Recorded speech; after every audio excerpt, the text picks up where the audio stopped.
Good evening, everyone, and welcome to our February Committee of the Whole. This is where we'll be discussing agenda items for our March regular board business meeting. I will go ahead and start with roll call. Director Barrows. Here. Director Decker. I'm here. Director Zavala Ortega. Here. And Director Smith. Here. And I'm also here. I'm going to go ahead and turn this over to Dr. Snell to walk us through the agenda items.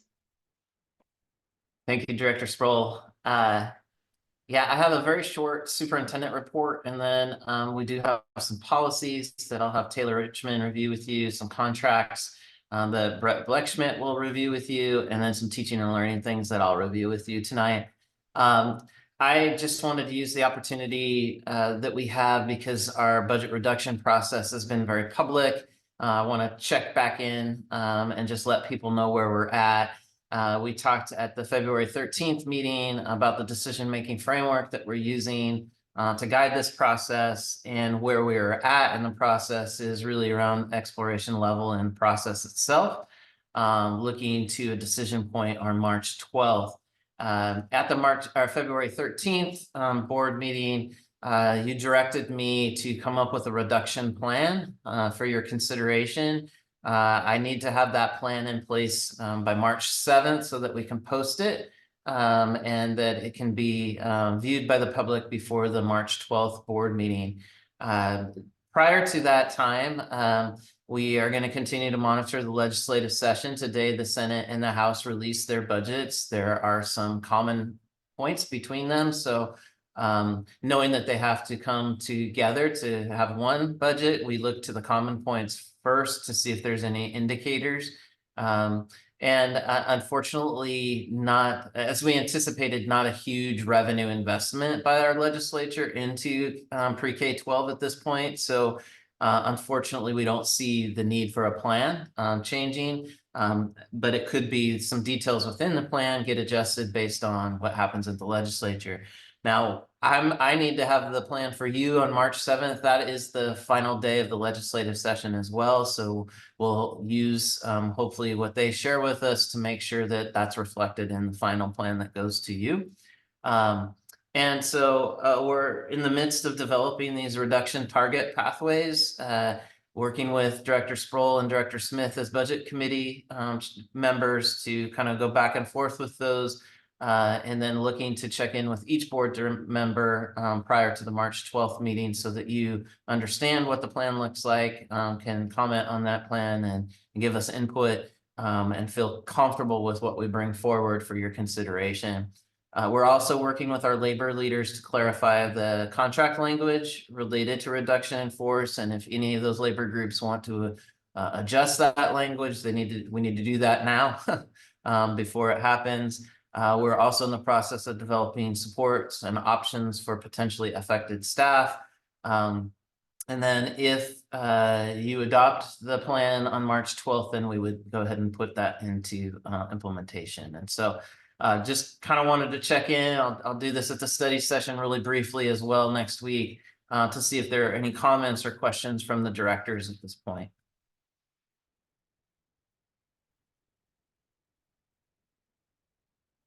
Okay, so with that, I'm going to stop sharing this. And then I believe as we look at our agenda for the March 12th meeting, there will be that resolution that I just discussed, and there are some other items. And so the first part of that are some policy and procedural updates. And so I'm going to turn it over to Taylor Richmond, and I'll reshare my screen and follow along, Taylor, so people can see.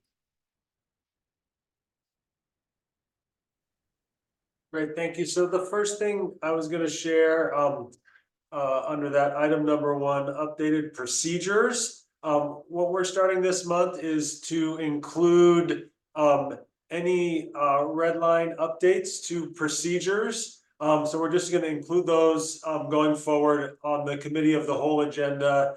Not anticipated that those are discussion items, but just wanting to provide that information to all of you directors and to the public so you can see what changes are being made to any procedures. that will go into effect sort of in the beginning of the month following the committee of the whole meeting. All of those procedures are superintendent procedures to implement the board's policies. Then another update, we have reinstituted the policy committee. And so that's where we're taking a first look at all of the revisions to policies or new policies. So we had a committee meeting this month where we looked at the two policy recommendations that are on this committee of the whole agenda. And then we send those out to you all, and if there's requests for discussion, then we can have discussion at the committee of the whole meeting about the policy revisions. Or if not, we'll move them forward to the for first reading at the next board meeting. So this month, it's just two policy, one update to policy 2413. It's just some WASDA recommended revisions to better track RCW language from chapter 28A, and then a new policy developed by WASDA, policy 6550, the capitalization threshold. And so this is a policy governing some of our accounting practices and is recommended by WASDA. And WASDA received feedback and input on this policy from the state auditor. So I am happy to answer or talk about any questions that you all have on these policies, or if not, we'll just move them forward to first read at next month's board meeting.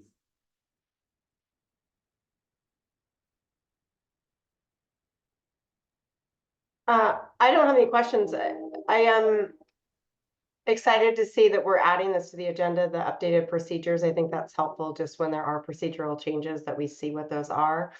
But I did want to just clarify for the public, the board oversees policy, and why we would never have the procedures go to a regular business meeting is that we don't take action on that. Great, thank you for that clarification. Okay, I'll move us to the next part of the agenda, and that is our contracts. We have 6 scheduled right now, and I'll turn it over to Brett to walk you through those. All right, thank you, Dr. Snell. Just jump right in. The first item we have for your consideration at your March meeting is the recommendation to approve purchasing agreement number 2024-001. Significant amount of IT equipment to support our network infrastructure needs. The good news is that this is eligible for the E-rate funding at about 80% reimbursement rate. So although it is costly to maintain the network and all of the supporting infrastructure, we are very, very lucky to benefit from that federal funding. And the other thing that I would report is we were lucky to receive 5 qualifying bids. So that's always reassuring that we're getting competitive pricing, and it's not just one particular vendor that might be less than a sharp pencil with their proposals. So with all that considered, the funding source for this is our general fund. Our recommendation is that we approve the purchase of IT equipment from CDW-G at a cost of $2,087,766.59, which will allow us to receive E-rate funding in the amount of $1,670,213.27, making the net purchase $417,553.32, and that includes Washington sales tax. Questions on the network infrastructure investments?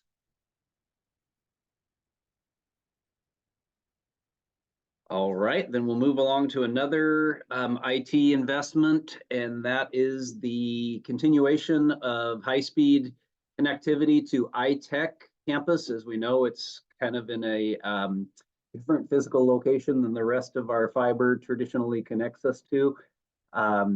And so our recommendation is to approve agreement number 2023-057 for iTech high-speed connectivity through Comcast in the amount of $46,800 per year, plus Washington State sales tax, and the funding source on that is general fund as well. Questions on the iTech connectivity? I have a question. I just was reading I'm just thinking like in light of, budget cuts and just kind of through that lens of, like the previous one with IT equipment and then this, I mean, iTech has internet obviously already. So is this like an upgrade or? I think it's a continuation. I wouldn't be able to speak to whether it's an upgrade. My guess is with technology, a lot of times the bandwidth does, with it just annual renewals, it does increase and the functionality maybe is going to be greater.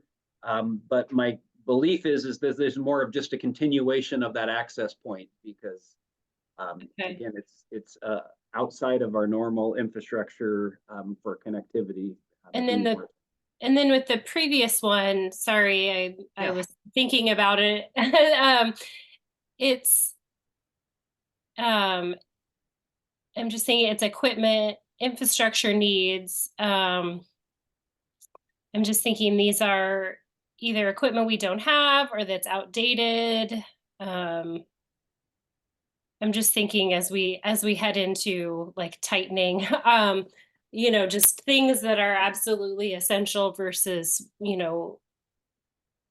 I don't know. I absolutely appreciate that. And I wouldn't be able to speak to the specific components in terms of where they're at in their life cycle or whether this is an upgrade or a like for like replacement, or maybe it's even new technology. The two things I would say are, we certainly highlighted the E-rate funding, which you're right, still leaves us with a substantial amount of money. But when I also say that we're using general fund, I'm almost certain that all of this will be funded, all of the district share of this will be funded by the technology levy. Okay. And so there is an incumbency that we dedicate those resources towards these technology type student access and network supports. Okay. So it's not as if and again, if I find out differently, I'll certainly communicate, but it's not as if we can divert this 400,000 into something totally unrelated to technology. Yeah. Okay. Good questions. Thank you. Any others before we move on to a couple or a few just routine items? Sorry to go back to number one again. So when I first heard that, I assumed it was kind of a continuation of some of the investments and infrastructure work that we've done in the past couple of years. Is that true, or this is completely unrelated? No, I believe it is exactly as you assumed. Okay. Up. Yep. Okay. So getting us more kind of up to good, good healthy infrastructure. Correct. And there are some requirements for you in order to qualify for E-rate, you have to be doing some of those things that you described. Right. So maybe Brett, just clarifying that these items are from the technology levy might help the directors. Yep, absolutely. And again, I'll have to get the detailed on each one just in case there's one or two that are somehow funded outside of that, but I'll clarify that and report back. Thank you. All right. Is there anything else on those two technology before we shift into some capital projects? All right, well, then we have 4 other items for your consideration at your March meeting, and I guess I would characterize them as celebrations of completed projects funded by our capital projects or bond funds that our voters generously supported the district on in terms of making long-term investments in our facilities. These are projects that have been completed, inspected by our staff and consultants, and are recommended for completion and closeout, which entails as you've heard previously, it is a formal step that allows state agencies to sign off on the projects and any retainage to be released once those state agencies are engaged. So with that, I'll preview our recommendation to accept the agreement between us and Bassetti Architects for architectural and engineering services at Franklin Elementary. Again, this was funded by our Capital Projects Fund or bond dollars. And this agreement presided over all of the addition and remodel work at Franklin Elementary as part of our bond program. The final amount was $922,234. Maybe I'll run through all four of them quickly and then we can go back if there's any questions, although I'll just, as you know, you've seen these pretty regularly over the last several months. The second one is also an agreement with Bassetti Architects for architectural and engineering services at Vancouver School of Arts and Academic, VSAA, also funded by Capital Projects. The final amount of this contract was $2,103,972.42. We are also recommending that you accept purchase agreement number 2022-052 between the district and Floor Solutions for carpet and entrance matting at Ruth Bader Ginsburg Elementary School.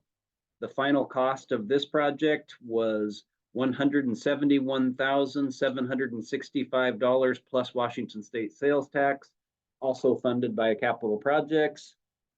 As was our last item in this series, a recommendation to accept agreement number 2021-041 between the district and Entrance Controls Integrated Security for the purchase and installation of security systems at Ruth Bader Ginsburg Elementary, also funded by the Capital. You might note that this is mentioned, this is noted as a placeholder. There is one door that is remaining to be installed by the contractor. So we anticipate well in advance of the March board meeting that that door will be installed and the keypad entrance the card scanner that security entrance control, will install will be done to our satisfaction and signed off on. So we're anticipating, but there's still the possibility somehow if that does not happen, we may have to remove this from the March agenda. But in preparation, we wanted to prepare you for the likelihood that our recommendation will be that we accept this agreement in the amount of $223,123.57 plus Washington State sales. Any questions or comments on the capital projects, bond funded closures? All right, thank you. Thank you, Brett. The last part of the agenda, well, the resolution, Brett, would that be in this, what part of the agenda will they see that in? Will it just be a general item for consideration in March? I would assume it would appear in essence the same way that the resolution from last month appeared, and so I'm trying to remember where it was presented on the agenda, but yeah. Okay. And obviously you're not seeing that here. We could put a placeholder in for that too, but there's some work to be done on that. So I just want to make sure that on the record that will be a part of the agenda as well. Under teaching and learning, we have two items that are typical. Well, one is typical for this time of the year is about new high school courses proposed. And the other is our annual, or I guess our monthly instructional materials committee and approval recommendation to approve some materials here. So with the IMC material, I'll just pull up the document.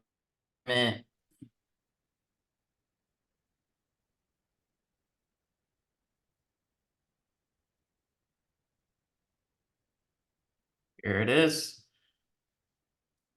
You'll see that there are meeting notes attached up here if you'd like to see some of the discussion around the content. We do have one that's been flagged for challenging content. This is stamped for kids. It's requested for supplemental reading from grades 4th through 12th. This does have a companion text stamped, which we have already, you previously approved for 9-12. And so I just want to call your attention to that one. That's an item that has challenging content. The other three were not identified as having any challenging content, but information and review is there for you. Any questions about that? I have a question on the last two books for book study. It's listed as course of study high cap. With our new model of more of a clustered classroom, is there a reason we don't approve these for kind of all 3rd through 12th, just knowing that as these books could be explored, because it says it's for whole class. I believe, and I'll double check just to make sure, Director Sproul, but I believe that they are approved for all courses 3rd through 12, but they tend to have a focus area just as in terms of a particular audience or group or you know, like we see PE health above, doesn't mean that another teacher couldn't use that. Okay. So I think it was just being brought in under the a focus on highly capable programming and how that might work, but I can make sure that my assumption Yeah, is correct. no, that's good clarification. It seemed like a really narrow approval, and both of these books seem like they could add value to a lot of different classrooms. Any other questions? Okay, then I'll move to the apologize, sometimes this takes a while when we're on Zoom to load, but to the high school new course proposal.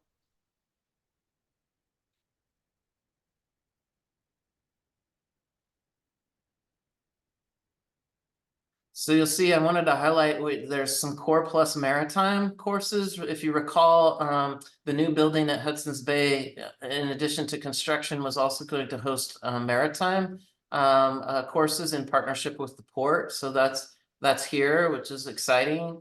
There's a music and arts and the culture. There's an AP African American Studies. I call that to your attention because it's had some media coverage across the country. So that's something that's being recommended. Exercise science and Holocaust and genocide studies. Often, as we've discussed in the past, there may be a specific teacher or program that's bringing this course forward. That doesn't mean that it can't be offered at other schools. But when it is approved, then it would be in as a part of our scheduling enrollment process forecasting. And so whether the course has enough student interest to run is dependent on what the students sign up for. So we could approve them, they could be in all of our high schools, or we could approve them, or you could approve them and they wouldn't be in any high school next year just because students didn't sign up for them necessarily. So usually there's a combination in between. I have a question relating to that. Just in thinking again about kind of, budget constraints for next year. And just thinking about, the more courses we offer, the more teachers we have to do the courses. And you mentioned, like, if a course doesn't have enough students that sign up, it might not be offered. Do you know kind of what the threshold is for that? I mean, because I'm just thinking it would be nice to offer these classes, but just in thinking about the increased need for staffing to do that in terms of when we are looking at reducing staffing, whether or not it makes sense to add more courses.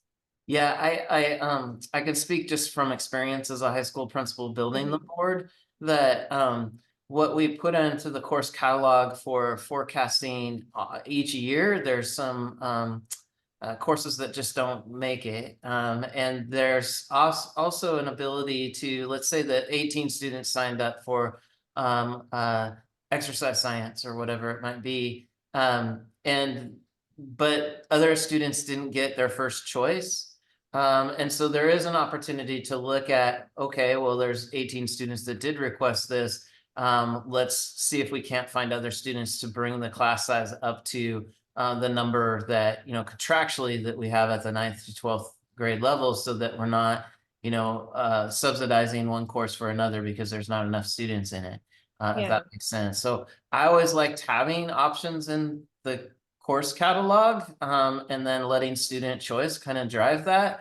But you're absolutely right. Like, it would be much easier to schedule if it was just ninth grade English across the board, ninth grade math, right? We would be able to really get our students efficiently lined up. But we also know that we want students to have choice and some engagement through that choice. So I think that we'll have to go through this process this year, Director Barrows, and see the potential impact and maybe make some adjustments if it's not working the way we want it to.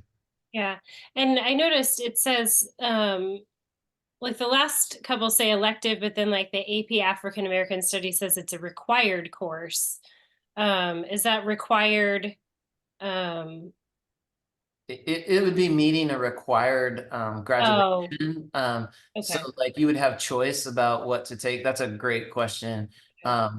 Right, but it would fulfill a requirement per the graduation. It's a Yeah, requirement or something. Okay.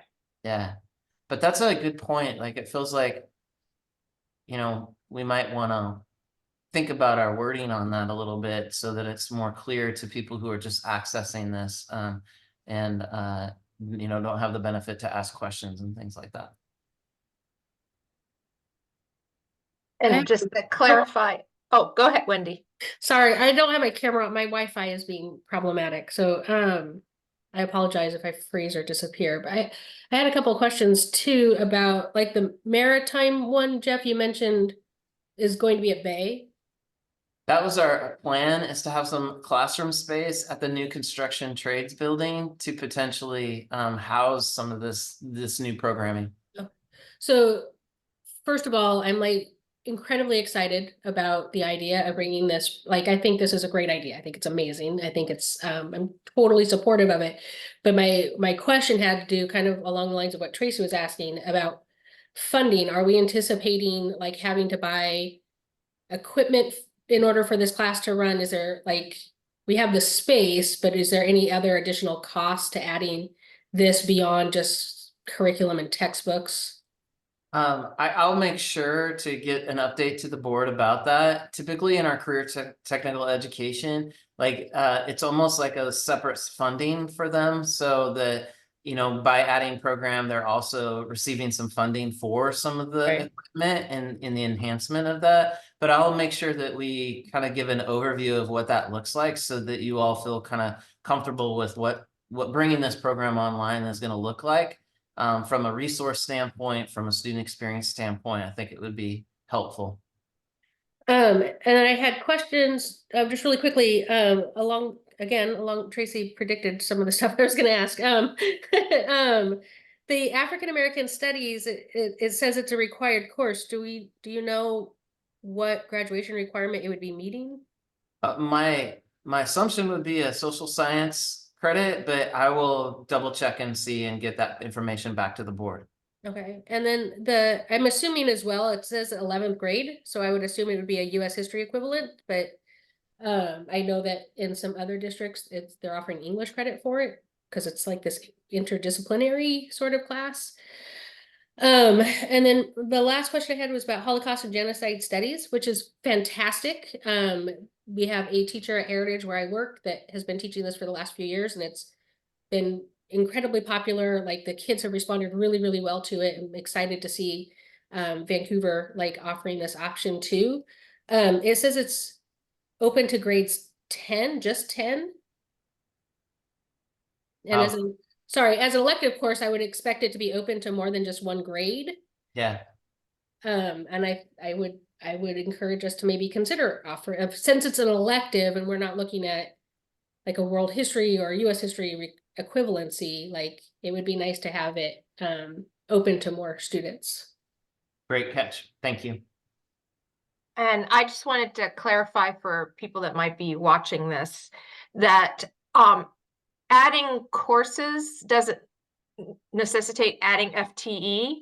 Basically, what happens is teachers that would otherwise be teaching something else will be teaching this instead. So like you would have a social studies or an English teacher teaching the class that's already part of the staff. This would just be a class that they would offer where they might have offered a different class this past year. So it doesn't increase our FTE, so it doesn't increase our the number of staff members we have responsible for. Yeah, great clarification. Thank you, Director Decker. I think that's it then. I've got a few, we have a contract follow-up to just make sure on levy funding, tech levy funding. We want to look a little more information on what required means for the AP African American Histories, if that can be English or social studies, social sciences. Looking into the core plus maritime programming and just some of the resources to get that off the ground and where's that coming from. And then finally, the Holocaust and Genocide Studies course, it's listed as an elective. Can multiple grade levels access that course, or is it specific to 10th? And if so, why? Okay. I think then we've reviewed, as usual. Sometimes there are other items that come to us between now and March 12th. And if that's the case, then we would add those to the briefings, the weekly briefings for you all. And then those would be posted before the March 12th board meeting for public review too. Okay, next on our agenda, the board will be recessing to executive session. We will be beginning February 20th at 6:03 p.m. And I will be checking back in at 6:50 p.m. The purpose of the executive session is to consider the sale of real estate in accordance with RCW 4230.110(1)C. No action to follow. And secondly, for the purpose of personnel, to discuss the performance of a public employee in accordance with RCW 42.30.110(1)G, no action to follow. So I will be checking in at 6:50 regardless if we are finished or not, and we are recessed.